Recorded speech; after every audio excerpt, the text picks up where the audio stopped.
nicely done. Hoyland. Oh yes, he must score surely. They have. Jamie Hoyland has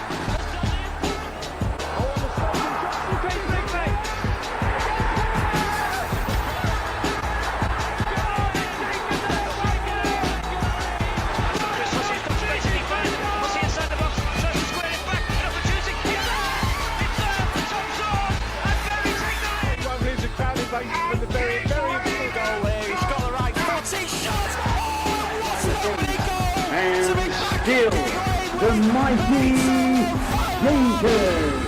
Hello and welcome back to the Mighty Shakers podcast, Season 3, Episode 7, proudly sponsored by AC Ventilation, BIMTech Engineering and iLevel. And today we've got a very, very special guest, former Bury captain Nathan Cameron. Welcome to the show, Nathan. How are you? I'm brilliant. Thanks for having me, guys. Appreciate it. And the first question we always ask here is, what is your first memory of Bury FC? First memory, probably rocking up to Gigg Lane. Obviously, that's where we trained down the road as well, just at the old school as well, and just seeing how much of a special ground it was, really. Obviously, I came from Coventry quite young. I was only 21 when I first moved to Bury, and it was the first time I kind of lived away from home, which was a different kind of experience for me, but I had a great 5 years there and I loved it. And rewinding all the way back to the start of your career, how did you get your first steps in football? What are your first memories of the sport? So I've just grown up in Birmingham, really. District football, school football, and then got signed by Coventry when I was 9 years old for their academy, and then came through there till I was 16, signed my first pro at 18, and then, started my career from there, really, in the Championship. And what's your memories of that first sort of time period at Coventry like? Is there any players that stick out that you played with during your time at Coventry? Yeah, I mean, it was a bit of a whirlwind kind of time, really. I wasn't expecting to start as soon as I did when I made my debut. It was my first season as a professional. I'd just come back off loan from Nuneaton Town, who were in the National League North at the time, I think, and we just got promoted. And then Adi Boothroyd had just taken over as manager, and I didn't feature at all in pre-season, really, until maybe the last game. And then I remember him telling me on the last week of training that I was starting the first game of the season at home to Portsmouth. And he was like, "Are you ready?" And I was like, "Yeah, I guess I am. I guess I am ready to play." So started that first game and never looked back, really. And obviously, being so young, did you have any nerves ahead of that game? Do you know what? I've been asked that question quite a few times, and I never really had the nerves when I was younger. I was always very confident in my ability, and I think it was down to our youth team, the players that I came through the system with. We were all very competitive in the youth team. We probably had one of the best youth teams at the time in the country. We had, players that had, come through and had amazing careers. Cyrus Christie, who's played for Ireland and Fulham, and he's now at Bolton. Callum Wilson, obviously, he's, obviously at Bournemouth and Newcastle, now at West Ham. Jordan Clark, Connor Thomas, Gail Big Romano. So we had a fantastic youth team, and that kind of got us ready for the first team experience, really. So, when I got into that first team, it was daunting at the time in training. We had, like Lee Carsley, he was my captain, Michael Doyle, Marlon King, Kieran Westwood, big characters, but they were brilliant with me and really helped me come through.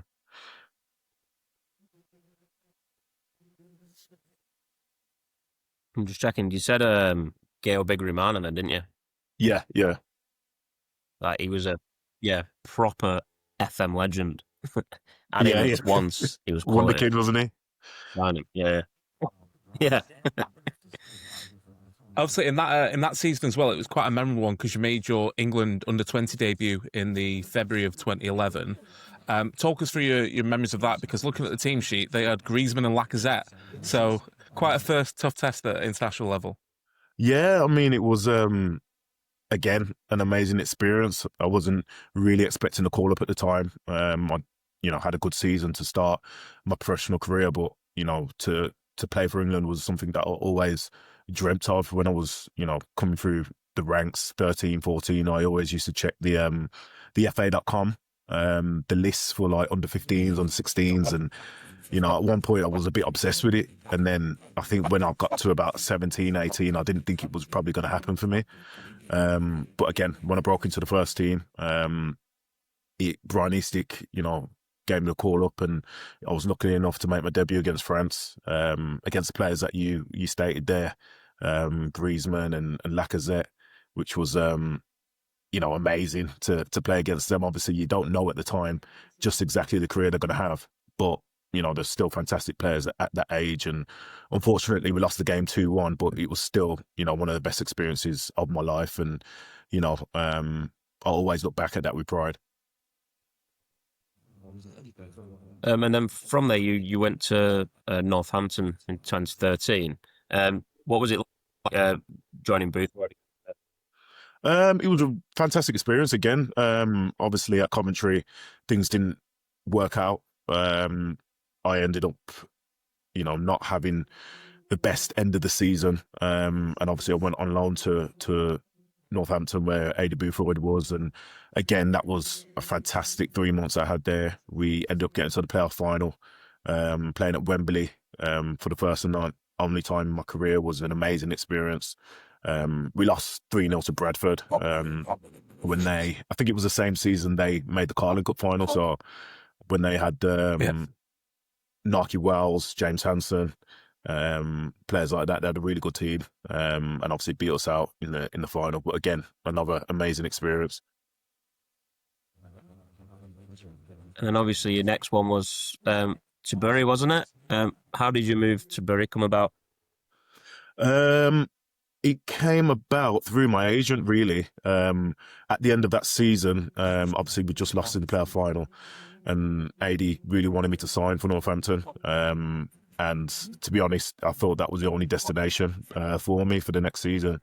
And then again, my agent just said, look, very interested. Would you fancy a move, a change, a scenery, moving up to Manchester by yourself? And I wasn't too sure at first. I wasn't too sure, but then I thought, do you know what? This is probably what I need for my career, for my life in general. So I took it. I moved up there, and it was a fantastic experience just to move to Manchester, where I lived, and obviously travel to Bury, which is probably what 25 minutes from where I was staying in central Manchester. But again, I didn't really understand how big the club was, how much I would go on to enjoy it, and the success we'd have. Obviously, your first manager was Kevin Blackwell. How was that first meeting with him? Kev was a really funny man. I remember we went to Cornwall for our first pre-season. I remember we stopped off probably somewhere just further down Bristol, and we got off the coach, and he didn't tell us what we were doing or where we were going. He was just like, lads, get your boots on. So we were thinking, what's happening? So we walked off the coach onto like the rock hard, and I mean rock hard, playing field. And I remember turning around thinking, he hasn't got anything set up here. I'm like, what's going on? And then we literally just ran for about an hour and a half straight. We just did running on rock hard ground. Again, another crazy experience. We got back on the coach, drove all the way down to Cornwall, ended up having another session in the evening. But yeah, Kev was brilliant. Kev was old school, very old school. Obviously come from that Sheffield United team with Neil Warnock and stuff like that. And obviously he was a goalkeeper back in his day, so he was very defensive minded. And I remember we didn't have the best start to that season at all. We were struggling in League Two, weren't we? And there was a quick change, probably around, was it just before Christmas, I think it was? When obviously... October, November time, October. Yeah. Well, okay, yeah, around that time. Then obviously David Flitcroft came in and took over. Obviously, you were featuring a lot in the team until Chesterfield, and then didn't feature again for another 4 months. How hard was that for you at that time? Oh, that was really difficult. That was probably the toughest time in my career, really. Obviously, I'd come through at Coventry and done well, and you know, everyone was singing my praises. You know, when you're younger, when you're doing well, and then, you know, when a new manager comes in, takes over, doesn't really fancy you. It was difficult because, you know, I think you see a lot in the modern game where the likes of Sterling and stuff are away, training away from the teams with the youth team, and that's what I had to do. With the likes of a few other players, we were not banished as such, but we were, you know, told we were surplus to requirements. You know, we were training in the afternoons, in the gym with the youth team in the mornings, and you know, as a young professional, that's tough because you don't understand or know where your career is going to go. You think, you know, well, what's happening here? You know, am I going to be okay in terms of being a league footballer, or am I going to have to drop down? And, you know, mentally it was difficult because, again, I was a young kid. I was living by myself at 20, 21 years old. But, you know, somehow I just ground through that time period. And I always remember he brought Jimmy McNulty in and Pablo Mills in the January, I think. And I made sure to kind of study the way they played. My game when I was younger always used to be a bit of a head it, kick it, physical kind of defender. But I knew I had to kind of change my game to fit into Flick Croft's plans. I knew I had to kind of change the way I played. So I kind of studied them too when they came in. Obviously players that he knew before and he brought in, and they were terrific footballers, technically very, very good for the level. And it was really good just watching them train. And they were helping me, giving me pointers and stuff like that. And again, I think that really helped me develop going into the next season, where again, you know, I was told in pre-season that I was surplus to requirements. And I think it was the second game of that season. Craig Jones gets injured at Bolton away, I think it was, in the cup, and then I came on, and then things just turned around from there, really. You know, when you hear that surplus to requirements, like, do you think a lot of players, when they hear that's them done, do you think it takes like a certain type of person to kind of knuckle down and go, like, push on and try and prove them wrong? Yeah, definitely. I mean, it's not easy. Something, you know, when someone's telling you you're not good at your job, you know, you're not part of their plans. And for a young player, especially at the time, me, it was difficult mentally more than anything. The physical part, you know, was fine. I could do all the running, I could do all the gym work. I knew that wouldn't break me, but I knew mentally not being able to play, not being able to be part of the first team, was going to be something, you know, that I was going to have to challenge myself to beat. So, you know, for the young players that are coming up now, it's just about the mental battle. You know what I mean? You've got to train your mind to be able to cope with the pressures of the modern day game. And this is football, unfortunately. It's a ruthless industry, you know what I mean? And, you know, managers will come in, managers will like you, some managers won't. But all you can do is make sure you're ready for that opportunity that will eventually come, whether it's at that club that you're at or a new club that you might be going to. You mentioned sort of the back end of the season going into the new one.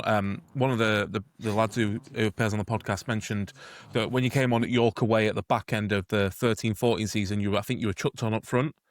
Did you ever imagine going from that sort of late cameo to then becoming captain of the club, like 5 months later, 6 months later in November? It's such a crazy transition, and I can imagine quite good for you to go from proving the manager wrong that you were part of this team and the fans loved you as well. Yeah, I mean, again, it was a mad experience when I, you know, eventually got into the team. But I knew I was ready. I knew I was ready to play the way he wanted to play. Again, I'd looked at other players and tried to take things from their game that I could add to mine. Worked hard in training, and I knew I was ready to take a place in that team. So, you know, was I ready for the captaincy at that age? No, you know what I mean. When it came along, it was you know, almost thrust upon me. And again, I just tried to take it in my stride. I knew I had, I knew the boys liked me as a player.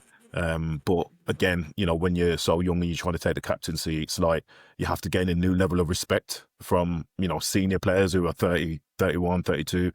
But like I said, all I could do is show them in the way I played and try to lead the team in the way I played the game. So fortunately, they respected that, and it kind of worked for me. Who were the ones that really helped you in that time? When you said like you look to the experienced players, who were the ones? Jimmy McNulty, he was absolutely brilliant with me. He was a really, really special footballer, I thought. I think he definitely should have played a lot higher in his career for a longer period, because I thought his left foot was fantastic, and his ability to read the game from that position was something that I tried to take on board. Pablo Mills was another really good technical footballer. I learned a lot about communication from him as well, about how to lead on the pitch, how to talk to people in the changing room and stuff. Tom Sawers, brilliant. Obviously, his career speaks for itself with what he's done. And I'd lived with Tom a little bit during my time at Bury as well. So we became really good friends. And again, he's played in the Premier League and every league all the way down to League Two, I think. So the experience and the things that I learned from him was invaluable, really. So I would say them three mainly were big parts in my plans. Obviously, that season ended in promotion. What were your memories of that special day at Tranmere? I remember, obviously, it being a massive game for the club. I knew that, or we knew that we had to win to have any chance of automatic promotion. And I think it was Morecambe that had to be, was it Southend?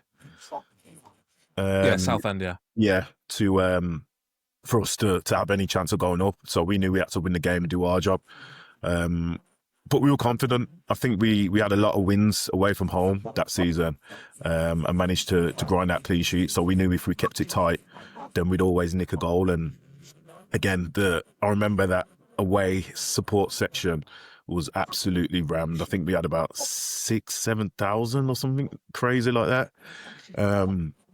And when Swansea scored that goal, it went. I've never seen anything like that in my time in playing football. That crowd went crazy, and I just knew once we'd scored that goal, I think it was only on the 60th minute, but I knew we weren't going to concede. I knew, we had a great chance of getting promoted. And then I think we were under siege for literally about 20-25 minutes after that. Tranmere were peppering us, and somehow we hanged on. And at that full-time whistle, the scenes were amazing. I'll remember it like yesterday, just dropping to my knees, mainly because it'd been such a long, hard season. And, that feeling and of promotion, it was just like ecstasy. And then, the celebrations after that were incredible. I'm glad you remember it. I don't remember much, to be honest. Yeah. So it's like during the game, obviously, 'cause I was doing volunteer work for the club at the time, so I sort of had the updates coming through from the internet and stuff, and obviously the fans were saying we only need one goal. How was that for you on the pitch? Because obviously you're probably getting messages from the bench and stuff like that, but when you hear the whole away section singing we only need one goal, did that add pressure, or did it sort of spur you on even more knowing that we were so close? I think it just spurred us on. Again, we were getting information from the bench that we needed, obviously, to score. But we kind of knew what we had to do anyway. We knew we had to win the game. But, we knew we didn't have to win it in the first minute. So even if it would have took to the last 10 minutes, we knew we would, as long as we kept it tight and a clean sheet, that we had a chance to get that goal. And with the players that we had on the pitch at the time, Sawsey and, Danny was, unbelievable footballer for us. We knew we always had a chance to get a goal, and we did, fortunately. I was watching back the promotion special that Berry did for the YouTube channel before, and your celebration is so funny because you don't see it on the main camera, but when you see it back from the fans' footage, you go mad on the halfway line and then sprint and nearly take out that fan that had run the pitch, and then go like nearly soar over the crowd of players as well. It was very memorable that day. Yeah, I literally remember that. I think that's when we scored, wasn't it? Yeah, when we scored, yeah. Yeah, when we scored, I remember just sprinting down and then just trying to jump as high as I could just to land on someone's shoulders. And again, like I said, we were so confident in our ability to keep clean sheets and to know that if we got a goal, that was it. You know, we weren't going to let up in terms of, you know, what we had to do. What other teams had to do was down to them. But I think we were such a well-drilled team by that point, by the end of the season, that we were going to do our job no matter what. At the start of next season, it was quite a wild game as well. Doncaster away, for those that can't remember it. We put the ball out for a throw-in, and then they scored from that, kicked it straight over our goalkeeper, and then Leon Clark had to walk it in. How was that on the pitch as captain as well, like trying to sort of decipher what's going on? Because I think it was quite late on as well. Yeah, I mean, I remember that game quite well. I don't actually remember the game. I just remember the goals. And I remember them, you know, scoring a crazy, crazy goal from throwing. But to be fair, Doncaster were brilliant. They were just like, look, you know, that shouldn't have stood. And, you know, seeing Leon just walk the ball into goal was quite a weird experience. And I know he got a lot of coverage over Sky Sports and stuff like that. But again, that was kind of our introduction to League One, and we signed quite a few good players that season just to try and push us on. And we kind of knew we kind of belonged after that first game. I know it was only a draw, but we played quite well, and I think we deserved to win that opening game. But, you know, after that, we went on a good run. And then that season, you got an injury, didn't you, around February, I think? Yeah. Quite a bad one. You mentioned before, like, obviously, when you got told surplus to requirements, like your mental strength and things, did that kind of put you in good stead as well with your injury? Because you were out for quite a while, weren't you? Yeah, 100%. I mean, it was, again, another tough period in my career, which I had to kind of be mentally ready for. And like you said, that previous experience with being surplus to requirements kind of helped me massively moving forward. And that injury was difficult because at the time I didn't know how serious it was. I tore my meniscus, and again I was out for 3 months. I was told I'll be back by pre-season. So, you know, I was out for a little bit. Mentally, it was difficult, but I just knew, you know, 3 months I'll be back. And then it got to, I think I played the first 4 games of the next season. And every single game, my knee just kept blowing up. Like, after every game, I probably trained maybe 4 times in 4 weeks. I couldn't, after a Saturday game, my knee was that swollen that I couldn't train until the Thursday. And then I wouldn't train on the Friday. And then I played the game on the Saturday. So I was a bit like Ledley King used to be, do you know what I mean? And it got to the Coventry game, I think, away, where my knee just kind of gave in. I knew it was in a bad place, and I knew I had to get it seriously looked at. So I went in for another surgery, and that's when I took probably 75% away of the ligament, which was tough to take. I remember going down to London, went to see, you know, one of the best surgeons in the country, Andy Williams, and that would always stick with me because, you know, he had the most honest conversation that anybody's probably ever had with me. He sat me down and said, look, Nath, you know, Nick Meese, the physio, was with me at the time. He said, I don't think you'll play past 27.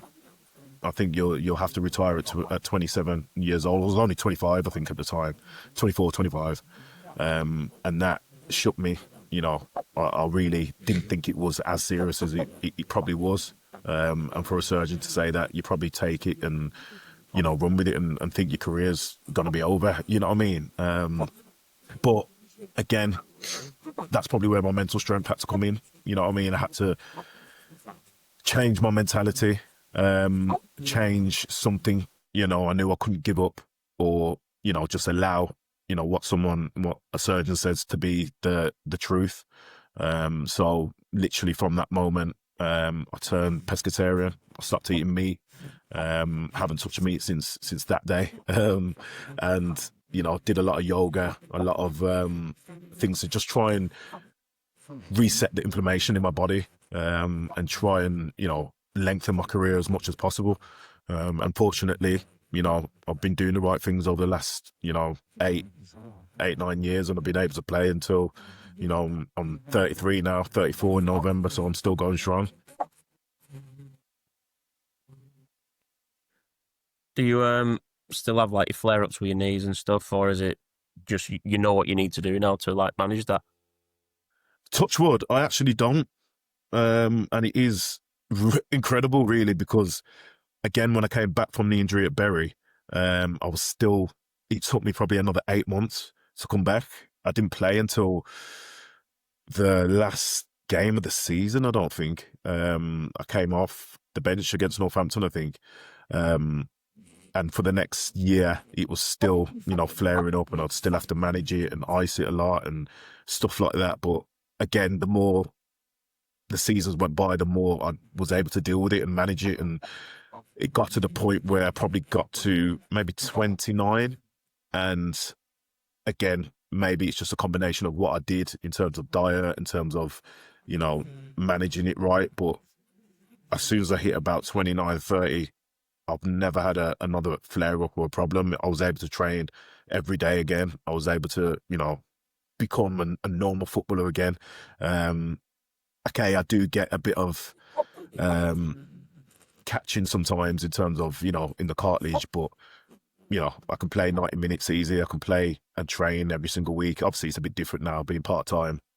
But, you know, after that, I still went and played for, you know, Wigan, for Macclesfield, spent a couple of years there, and then went to Kidderminster. That was full-time. So, you know, I was fine after that. Obviously, during your time at Bury, Stuart Day was in charge. Obviously, it's been well documented of everything that's happened post-2019 and whatnot. Did you sort of ever any signs that something was going wrong? Like, we spoke to Danny Mayer a few weeks back, and he was mentioning about like stuff being turned up like from hairdressers and stuff like that to pay the wages and stuff. But did you sort of notice anything early on, or was it more towards like the back end of your time where stuff sort of started to go wrong a little bit? Yeah, there were a few signs. You know, there was a lot of rumours going around that, you know, on payday we weren't going to get paid, and, you know, we started to get paid a couple of days late, you know, a couple of months in a row, and, you know, a lot of the lads were, you know, quite unsure of their future. And then again, we didn't get paid for a month, and then it would become 2 months, and then, you know, the problems started to arise. Luckily, all the way until the end of my time there, I got, you know, my full money, and I was paid, you know, at some point. But then obviously that season when I left, that season after that, that's when things really took a bad turn. And, you know, obviously, you know, we all know where the club ended up after that. And obviously, you worked under quite a few names at Bury. Who was your fondest memories of working under during your time at Gigg Lane? In terms of manager or players, or in terms of manager, so like, I think you must have been like 6 or 7 permanent managers during your time, especially towards the latter part after Dave Flitcroft left. Who did you enjoy working under most? I would say I learned the most under David Flitcroft. He was a very, very good man manager, and again, the experience that I had was day and night, wasn't it? It was, you know, surplus to requirements as soon as it came in. You know, didn't want me around, you know, wanted me to leave as soon as the season had finished. But, you know, that next season, you know, getting back into the team and becoming captain, and, you know, him coaching me, you know, not as just a normal head it, kick it defender, but being able to, you know, pass the ball out for the back and being able to find those balls into midfield and, how to lead a team, how to be, captain and stuff like that. So we developed a great relationship in the end, which is, very rare really in terms of, from where we started to where we ended. And obviously ended up getting promoted, which was an amazing experience. Lee Clark was a really good manager. Again, we probably didn't have the best record under him, but he was a really good tactical manager in terms of his nous and what he knew. And I really enjoyed, when I was playing under him, just him as a manager and the experience that he's had, as a football player is second to none. So I'd say probably them two the most, yeah. You mentioned as well, you touched on it before about dropping into non-league. How was that transition from obviously being in the AFL then into non-league? How's it? It was a bit of a strange one. I think it was around COVID time. The season had just started to shut down in my last year at Macclesfield, and again, I think this was February times, 2019, I think it was, and then the next season didn't start until a bit later. Went to Wigan for a couple of games, didn't really work out there, and then for about 3 or 4 months I didn't have a team, so I was training by myself and trying to keep fit. But this was during COVID when no one was kind of letting anyone in, and I had to kind of bide my time. And I remember speaking to my agent at the time, and he was like, "Look, teams aren't really letting players in. I can't really find you anything in the league at the minute, but I know the manager at Solihull, he wants to bring you in. Obviously, you'd have to do daily COVID tests. It's still full time. Obviously, he's not in the league anymore, but go there, do well there, and see how you do." So that was kind of the transition for me to say, all right, at least I can, move back to Birmingham, go there, see how it goes for that time period. And then, that's how it kind of shifted into probably the non-league mentality, where I had to understand, all right, this is where I'm at now, and I have to kind of build from here, really. And when you compare non-league from when you first had experience at Nuneaton to then Solihull, how much did that change, and how much had you changed in terms of your understanding of the football and the game, and where you had your sort of place in the changing room?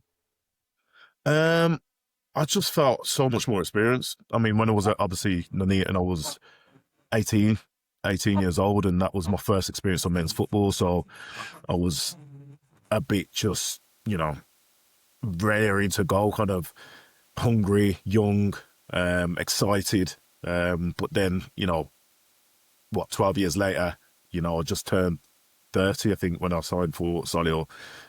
So I was a lot more experienced, played a lot of league games, and, I'd captained 2 different sides. So I was ready to give that experience to the younger players. I think that was the most important thing to me as well, to share the experiences that I've had, and help the younger players develop their careers, because, there's players that you meet at different stages of your career, like I did at Coventry with, certain older players that helped me. I felt like I was in that position now to give that experience to the youth team players at Solihull and, at Kidderminster and stuff like that. And that was kind of my role then. And obviously you've joined Chasetown in August. What did you know anything about the club? Like, how did that come about, dropping down to the NPL West? So I'd been at Russell the year before. We didn't have a good season. We really struggled, ended up getting relegated. And the start of that season, the manager, Swanee, had wanted me to come to Chasetown. I wanted to kind of stay at step 2 level at the time. But, I ended up staying at Russell. And then, again, he gave me a ring in the summer, asked me what I was doing. Again, I said to him, look, ideally I'd want to stay at step 2 level. And there was a few, little murmurs and, potential teams that I could have gone to, but I met up with Swanee. I went down to Chasetown and, had a real good conversation with him for about 3 hours. And, he was one of the most insightful managers I think I'd come across in a long time. He was very respectful, very interested in, my career and, me as a person and family and stuff like that. And I just got a real good feel about the club, about the direction they want to go. And it kind of aligned with what I wanted to do. It helped that it was, close to home as well, 20 minutes from where I'm at now. And I just feel like it's a club on the rise. So, ended up signing at the start of the season, played my first game, the second game of the season, I think it was. And that's kind of how that came about. How are you finding the league? Is it as good as you thought it would be, or is it? Is there certain things that you kind of think could be better? Do you know what? The league is extremely competitive. I remember before I signed, I spoke to a few players and they said you won't actually believe, how difficult it is. A lot of people say it's step 3 plus. So it's kind of like in the middle between step 3 and step 4, the Northern Premier League, because a lot of those teams could easily play in step 3. And it's more difficult than the Midlands, step 4. So, when I came in, it was just like that, really. It is a tough league, very physical, and a lot of the teams are a lot fitter than what I expected. They run their heart out for the team, for the managers, and it is a really competitive league. The only thing I'd probably change is the footballs, to be honest. I don't really like those balls. Yeah, we've seen a few Bury players tweet it's like the hardest ball I've ever used, and like they all talk about like the FA about heading kids and stuff, but they're not changing these NPL balls because they're like rocks essentially. Obviously, we haven't kicked them, so I can imagine it's a similar opinion from yourself. Yeah, definitely. I mean, in the last couple of years, I've played, FA Cup games and games with those balls, and I've just never understood why they've used those balls. They're so hard. They're not very.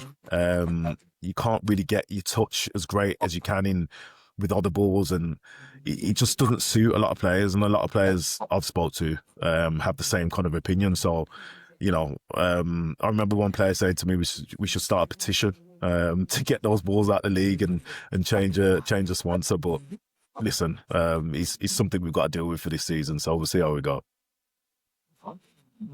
I know you've got a very good record at Chasetown. You played 12, won 6, drawn 3, lost 3. You scored the winner against Lower Brack, obviously, with title challenges with Bury last year. What were your sort of opinions on the teams you've played so far? Because it seems like a bit of a mix, because Lower Brack are up there, but I think you played like Wimshaw Town, who are a bit further down and stuff like that. How have you sort of found that sort of level? I think it's been, challenging. A lot of the teams, like I said, are a lot fitter than what I expected. But, we pride ourselves on fitness ourselves. The gaffer's big on making sure, we're one of the fittest teams in the league. We do a lot of running, a lot of big, large size games in terms of, training wise and stuff like that.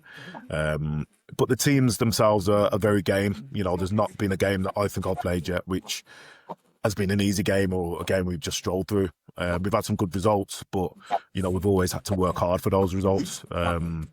So yes, we've had a decent start to the season, but that's all it is. We've played 12 games. I think 9 or 10 of them in the league, and listen, it's going to be, a very, very tough year. We know that. And we know, obviously, Bury are massive challenges in that. We know how important it is for them to keep progressing, and, they want to get promoted just as much as us. So, Saturday will be a massive game.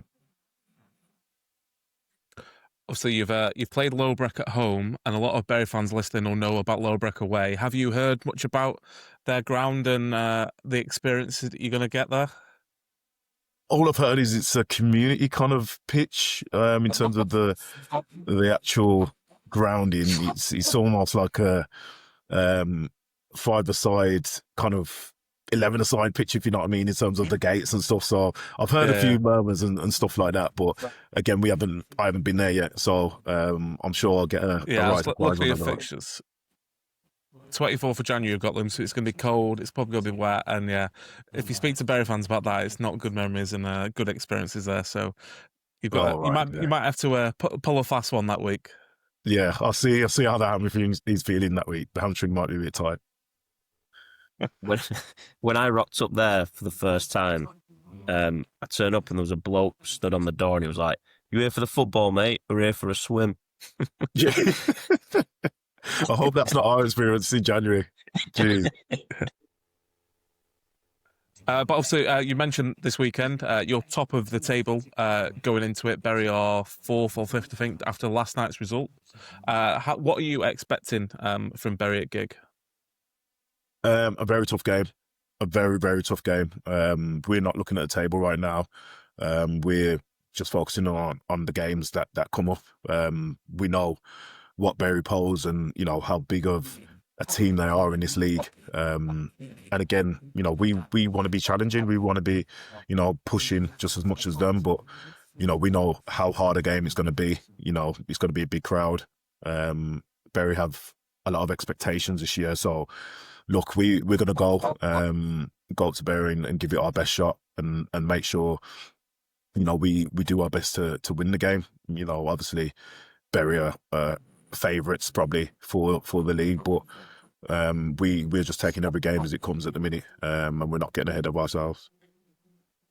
Are you going to give us a score prediction? I don't think I can give you one, to be honest, but it'll be a really good game for the fans of both teams, for the neutrals as well. Obviously, I hope we win. You know what I mean? That's what we're going up there for, is a 3 points, but it'll be a good game nonetheless. And again, no matter what happens, we'll have to welcome you back down to Chasetown at the end of next year. And we spoke prior just to recording about you looking forward to coming back and stuff like that. Have you still speak to anyone around the club? Are you looking forward to getting in front of the South Stand again? No, I don't actually speak to anyone at the club anymore. I think nearly everyone's almost moved on onto different things, but it'll be a fantastic experience going back. I had so many great memories there over the years, and obviously I spent 5 years there, so it's a lot of my early experience in football. And again, with the things that we achieved and the special moments, the special wins against some really big football clubs that we competed with, we beat at home, away from home, promotion, doing really well in League One. It was a fantastic time that I had there. So I'm just looking forward to be back at Gigg Lane, and I'm glad they're still there, to be honest. Was Alan Raw about when you were there? Physio? No, it was Tom Walsh when I was there. Tom Walsh and Nick Meese. Yeah, so Alan was our physio in the 90s and has done sporadic work, but he's come back now and he's one of our main physios. So it's almost like a full circle moment. Now we're back in non-league, but it's a special journey because when we went under in 2019, I never thought I'd see Bury play at Gigg Lane again. So it doesn't matter who's turning up, whether it's South Liverpool or some of the teams played in the counties. It's just great to see Bury back, and I can imagine it's the same for you with the fond memories you've had and the friendships you've created over the years and whatnot. Do you still speak to anyone from your time at Bury? I know you mentioned you were good friends with Tom Sawers before. Do you still keep in touch with him? Yeah, I mean, don't necessarily speak much, but obviously we still have each other on Instagram, and we still keep up to date with how we are as men, really, and families and stuff like that. So it's good to see that the boys are still doing well. Still speak to lots of Chris Hussey, Leon Clark. Saw Tom Pope the other day. Obviously he's doing well and still managing / playing at Kids Grove. So yeah, I still see a few of the boys, and obviously there's players that came on loan as well, like Josh Loren. He's doing really well with Burnley now. Greg Lee is a stalwart in the Championship now. He was a good friend of mine as well when I was there. So yeah, still speak to a few of the boys. So it'd be nice to go back and just relive some of those memories. You mentioned Chris Hussey there. Obviously, he was in this league last year, won the Players with Hednesford. Did you ask him for any advice before you dropped down to this level? Yeah, I mean, I spoke to Huss probably at the top of this year, mainly just about obviously life itself and football. And I think there was a few conversations about me potentially going to Hednesford and stuff like that. But he just said it's a tough league, and obviously he was in the midst of trying to get promoted himself, which they obviously did, and they're doing well in the league above now. So again, Huss is a great guy. He's a fantastic player, and he's had an amazing career, and he's kind of doing even better outside of football now, working for the PFA. And doing a lot of work for them and developing the game. So, Huss is a great player. And we've opened it up. I don't know if you've seen them, if you're on Twitter or what, but we opened it up for some fan questions for your honest opinion on them. But we've had someone called Liam Alexander James. So it says, what made you try and slam dunk the ball against Bradford in the FA Cup? Won in the end, though. If I can remember it, in the FA Cup. Do you know what? I remember handball. Was that the penalty shootout win? Yeah, I'm not sure. I can't really remember the game, to be honest. But if I did, it was a crazy experience. Yeah. I think it was the replay. Yeah, 10 men Bury beat Bradford 2-4 on penalties. Jacob Mellis scored the winning penalty. Nathan Cameron dismissed after 40 minutes. He was sent off. Do you know what? I think I probably got pushed in the back or something. That's what I'm going to put it down to. I got fouled, so that's probably why I'm audible, yeah. We got one from Paul Stanland. Like, you've sort of touched on it a little bit about your injuries and stuff, but he's asked, do you have any regrets about your career, and how far do you think you might have gone in the game without injuries so early on? I'd never, ever, ever, ever will have any regrets about my career and what I've done. I've had an amazing career. I'm always a person who thinks, glass half full rather than half empty. And, I'm just a kid from Newtown, Birmingham, who had a dream to just kick a ball for a living. And at any level, that would have been, good for me. But to have played, I think over 300 league games and, from the Championship to League One to League Two, and now still playing, throughout all the experiences that I've had, what I've been told, not probably being able to play past 27 and, being written off at different times, that means the most to me, just still being able to play. Do I think I could have gone further? Possibly, but, you just never know. I was, doing well at Bury at the time, and, there were rumours, about me probably moving on and moving up, but, that's neither here nor there. That didn't happen. So I'm just thankful to still be playing the game and, still doing what I love. Tom George says, what is your funniest story about Kevin Blackwell and David Flitcroft? If it can be shared.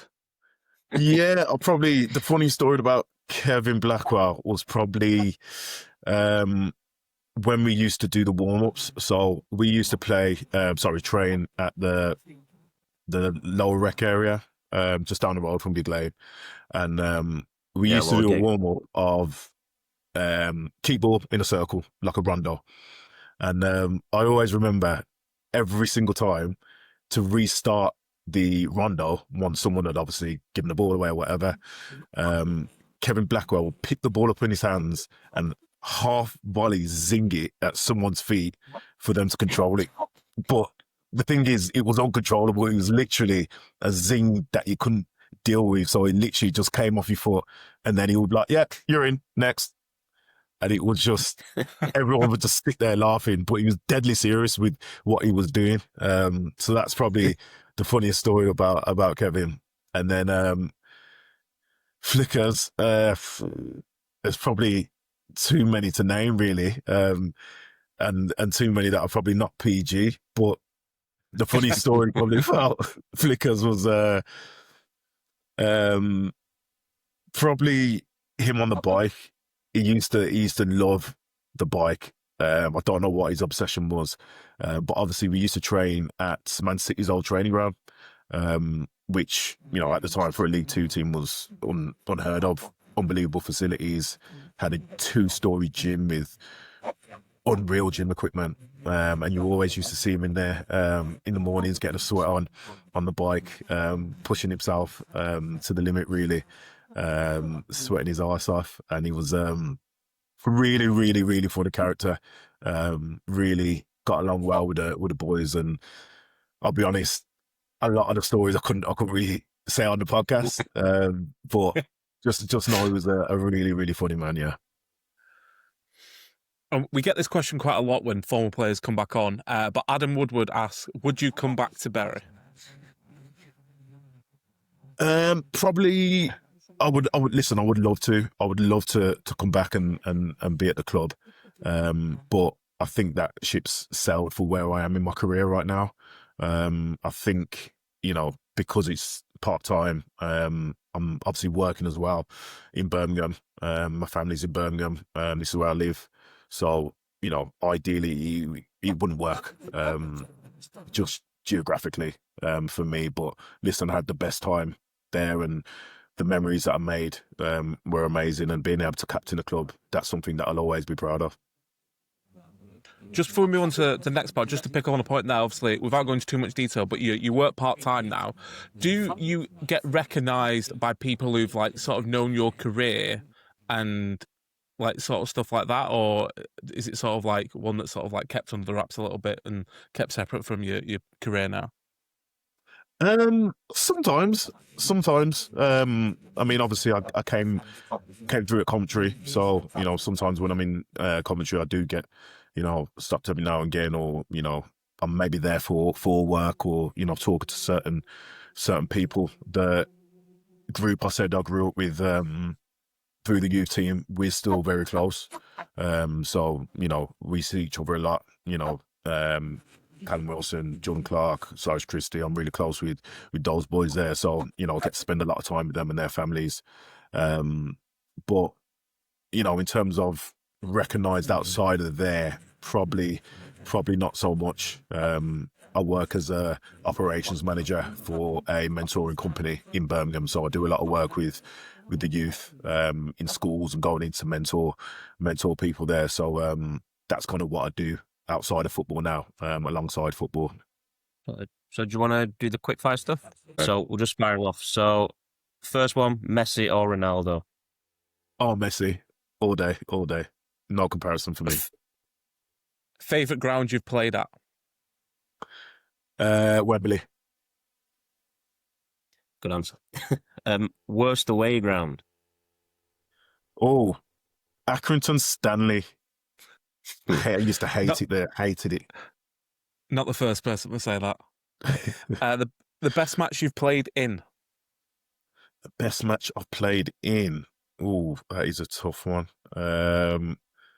Do you know what? It probably wasn't the most memorable game in terms of scoreline, but Bury versus Wigan at home, 2-2.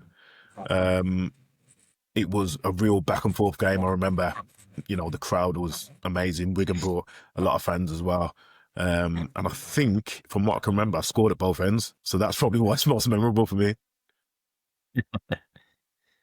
If you could have one dish for the rest of your life, what would it be? One dish.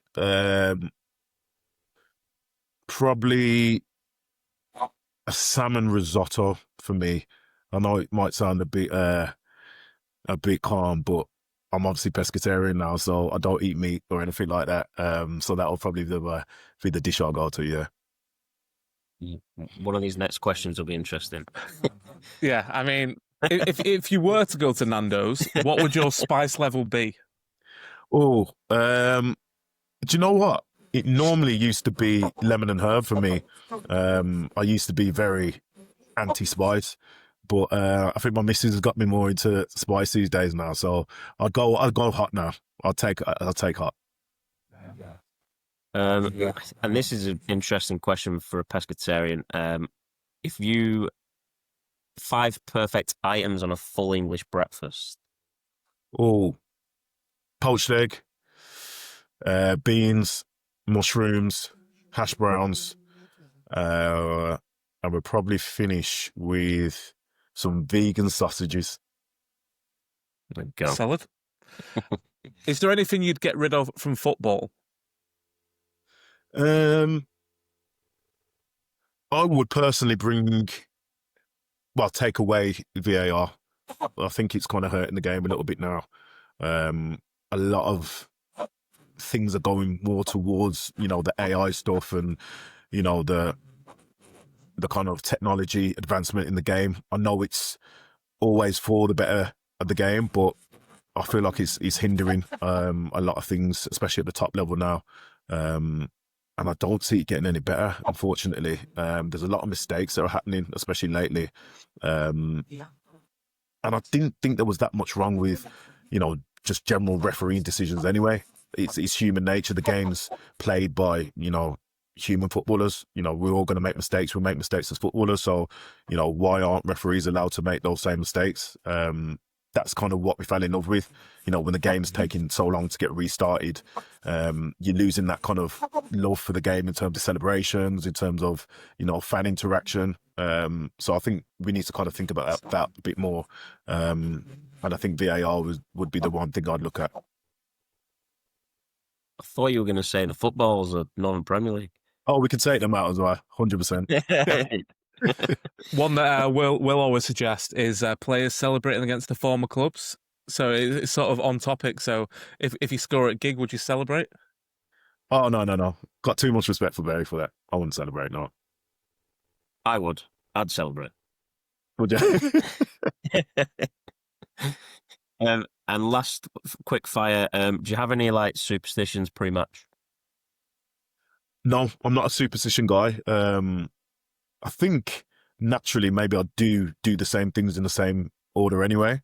But I never really think about it as such, or I don't put my left boot on before my right, or, stuff like that. I'm not a superstitious guy. I know a lot of players are into that kind of thing or will have their own preparations, but, I'm just about getting out there, putting the socks up, still wear old school socks. I know a lot of lads these days wear these cut off things, but never really understood what that's about, to be honest. I just, put my shin pads on, put my socks on and go out there and play. Today's podcast is proudly sponsored by AC Ventilation Limited, your trusted local experts in air conditioning and ventilation since 1995. Based in Rochdale, AC Ventilation serves the entire UK, bringing fresh air and comfort cooling with heat pump technology to commercial businesses. From design, installation, commissioning to future planned maintenance, they specialise in creating tailored solutions for every sector, including industrial, healthcare, retail, hotels, schools, and more. For dependable service, think AC Ventilation. Breathe easy with 30 years of experience you can trust. To find out more, visit www.acventilation.com.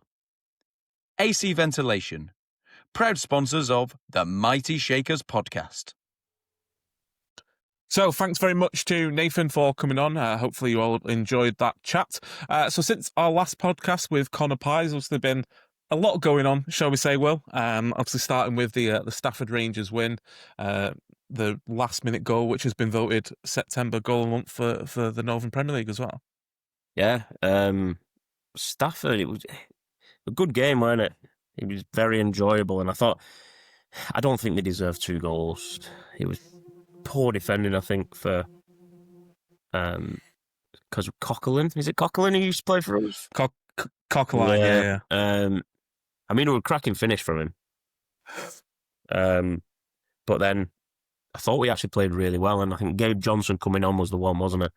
Just changed the game completely. Cracking ball from Regan Riley as well, wasn't it, for his header? And then it always had to be Rusty, didn't it? Especially cutting inside in his left. But yeah, I think that everyone loves a last minute goal, don't they? It's like it's very much like the Chadderton goal he scored the year before, but the other end. Mm. But I think this one was even better because of the way it dips this time. Yeah, I mean, I had the perfect. I was sitting in the main stand, and I was behind, where they record, so where they have the camera. Yes. So I was right behind, so I was like in line with the corner of that net. So like I just watched him bend it round, and it was quality. Yeah, really good. And it was like the place went mental. And I think at the minute when in the main stand, because we're actually getting away fans this year, they put the away fans next to us, so they were all giving us like a bit of grief, especially when they went 2-1 up. And then when they bent it in, they all just shut up and sat down. It was great.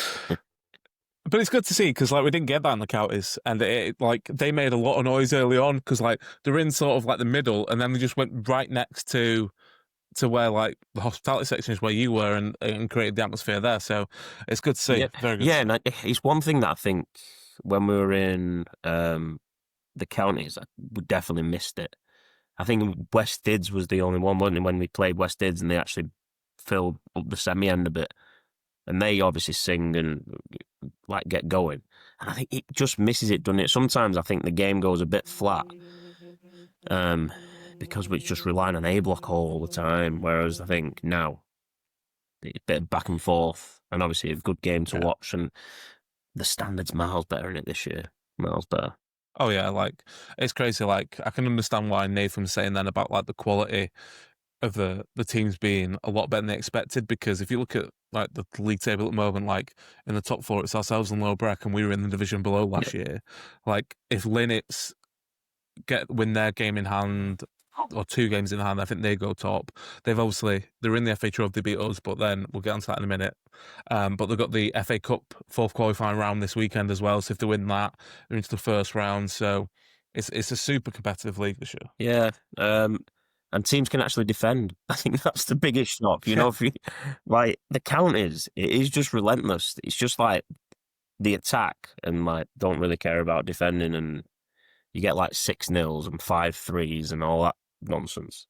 Whereas here, teams can actually defend, and when they come to Gigg Lane, it's hard, isn't it? Especially even I'm just thinking Newcastle Town, beginning of the season, they're hard to break down because they can defend. They're organised. Whereas I was speaking to Clegg, he was down, Alberton, Cole's manager. He was down at Trafford last night. I was speaking, and he was saying they played Newcastle Town and they're rubbish. That's what. And I was just yeah, they defended really well against us, and he just said, "You bury peep teams will." Not Yeah, and then obviously we had we spoke about it on the last podcast because it was abandoned the Saturday before, but. And the notes I put FA Trophy farce. It just seems I'm glad we're out. It felt like a bit of a distraction of after everything we've been through as well. Yeah, it just kind of brought that Stafford win down a bit, didn't it? And I agree with playing the under 21s. I've not bothered in the slightest going out because I think it was the Harbour Town season when it kicked us a bit having that cup run. And to be honest, the chances of us actually getting a decent draw, because it would have been Bradford PA anyway, which I'm not bothered about. I'd rather focus on the league, and I got a bit of flack on Twitter for saying that, but yeah, play the under 21s, not bothered. I went. It was a long 90 minutes, but to be fair to the under 21s, they did a job, and keeper Sam Grady? Sam Grady, yeah, he did really well. Conceding 7, and I think he got our man of the match, which probably says everything, really, doesn't it? Yeah, I completely agree.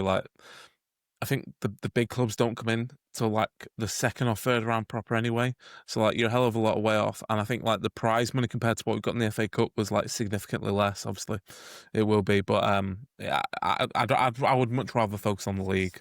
I can think it was completely the right decision. Obviously, the whole of Twitter seems to be against us and social media, but I think that's gonna. We could have played the first team, and something was still been wrong. But yeah, we move on, and obviously we played Trafford as we're recording last night. I think Josh Gregory summed it up on Twitter that it wasn't pretty, but we got the 3 points, and I think that's completely fair. Yeah, first half I thought we were excellent. We were brilliant. I don't think they got out of the half. We just had them in. I thought Fogarty covered so much ground. It just like final third stuff, weren't it? Which wasn't the best. We're probably 2 goals up. I mean, Johnson missed an absolute sitter, didn't he, from edge of the box, like 1-on-1 with the keeper, just like kicked it over the bar. But yeah, I think he were comfortable, weren't it? But it wasn't a thrilling second half. It was just a bit flat. Yeah, I'd have liked to have tested their keeper a bit more in that second half, because obviously like our fans would be on the net anyway, but like they were giving him the abuse because he was dropping a lot of things, like even late on, like when he flaps at the long throw and we nearly score from it. I'd like to have tested him a bit more on. But in the first half, he made a good save. I think was it from Kai Evans? Yeah. But like he seems to have transformed recently. Like we knew he was good, and like this feels like the real Kai Evans we're seeing now. Like his work rate and his determination last night was top class. I think he's meant, and again, he got a bit of stick, didn't he? Coming in, and I think occasionally he just does a bit too much sometimes. I think he's desperate to kind of prove people wrong and show us what he can do, that kind of thing. And but he's young, isn't he? He's a young lad, and he wants to impress. And I think he's brilliant. I think when he gets the ball, his first thought is forward. And I think a lot of that stuff goes through him and he drives us forward. But even there's times where he like tracks back and he's making like 40-yard runs, putting a tackle in and winning the ball back and so on. And I think he's a really good player, like cracking addition to the team, I think. It feels like a lot of the players have settled in now. Like Kieran Glynn is unplayable at times. Like when he does that turns, like Danny Mayer used to do for us. Also, Gavin Massey's settled in now, and like we've been speaking away from the podcast, and like been a man of match contender at least 2 or 3 of the last games. Like you can see that class above, and obviously he won us the penalty last night with his dribbling into the box, and it just feels like we're in a really good position at the moment. Yeah. I could watch Massey play football all day. I think he's quality, especially at this level, and I think sticks out like a sore thumb. Glynn's feet are ridiculous. I think like turns out of spaces and things. But everything is gelling. And even though I think we've probably a lot of injuries, haven't we? And listening to McNabb's presses and stuff, it sounds like we're coming out of all the injuries. I know there was no Chalmers and no Spooner, was there, in the squad yesterday. But I think even with those 2 missing, like big players potentially, aren't they? I think we look all right, I think. Yeah, and we've got 2 good games coming up. Obviously, we spoke about Chasetown with Nathan, but they're at top of the table, so that's going to be an interesting test. We've both only lost 1 league game this season, so it's going to be a really good, big test for us. If we get 3 points there, obviously it's going to be a huge confidence boost. And then we're into Wimshaw Town on Tuesday night as well. Yeah, Saturday's the one for me. I know it's like 10 games in, is it? Is that a 10th game? Top of my head. Something like that, yeah. And I think that we'll win that. We've actually played a lot of the top teams as well, haven't we? And I think if we win that, I'd like to play get Breck out of the way. But I think if we win on Saturday, confidence of lads will be buzzing. We've got Tuesday night then to push on again.